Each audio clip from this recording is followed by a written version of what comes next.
En matière d'information sur l'origine du miel, la réglementation européenne organise en réalité une opacité. Lorsque le miel est produit dans un pays, la mention du pays d'origine peut être indiquée. Mais dès que le miel est mélangé, c'est-à-dire produit par plusieurs pays d'origine, à ce moment-là, la seule mention à laquelle a droit le consommateur, c'est soit produit dans l'Union européenne, soit hors Union européenne. Voire les deux, ce qui n'a plus de signification parce que, en gros, vous avez l'information que le produit vient de terre et pas de la Lune.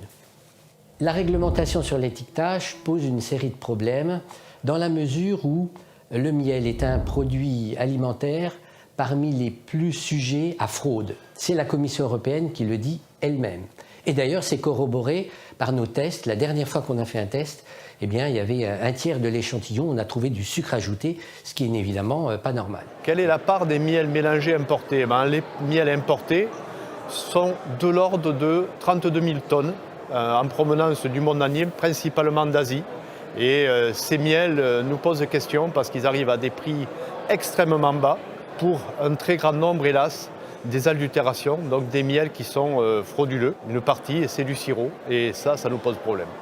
C'est-à-dire qu'en France, on consomme à peu près 40 000 tonnes de miel, un peu plus. Selon les années, on peut avoir 10 000 tonnes de production française, dans les pires années, moins de 10 000 tonnes, et 20 000 tonnes les très bonnes années. C'est-à-dire, auparavant, la France produisait les 3/4 de sa consommation. Aujourd'hui, c'est 1/4, voire à peine la moitié dans le meilleur des cas, ce qui est exceptionnel.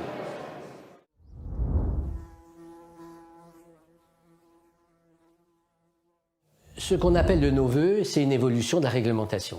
Il faut mettre fin à cette information qui est parfaitement énigmatique et donner de la consistance dans l'information. Il faut que sur le pot de miel, on ait dans tous les cas le pays d'origine. Et quand il y en a plusieurs, par ordre décroissant. Si ça vient pour 50% du pot de Chine, on mettra Chine en premier, ensuite Ukraine si c'est 30%, et si les 20% restants c'est la France, on mettra France. Dans ces conditions, on a effectivement une information pertinente pour des choix éclairés du consommateur, pour faire des choix libres et conscients. Pour les apiculteurs comme pour les consommateurs, on ne peut souhaiter qu'une meilleure traçabilité au niveau des miels. Qu'on sache d'où proviennent ces miels par pays, notamment les miels d'assemblage. Ce sont des miels composés de plusieurs miels de différents pays. Et ça, c'est fondamental pour une transparence pour les consommateurs et une meilleure égalité pour les apiculteurs.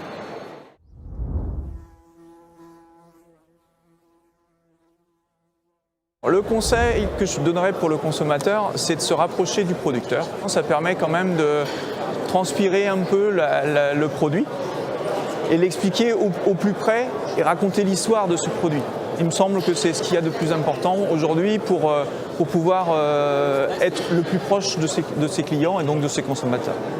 Pour acheter un bon miel, il faut lire l'étiquette, voir sa provenance. Le mieux est de prendre un miel récolté et mis en pot par votre apiculteur, si possible l'apiculteur local, qui pourra vous conseiller, vous expliquer aussi comment on récolte le miel.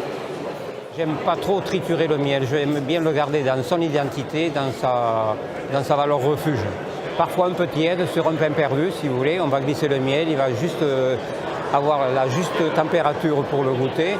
Ou alors après, moi j'aime bien, alors mon péché mignon, une tartine de pain grillé, de pain de campagne, avec de la peau de lait et une tirée de miel dessus, c'est du bonheur.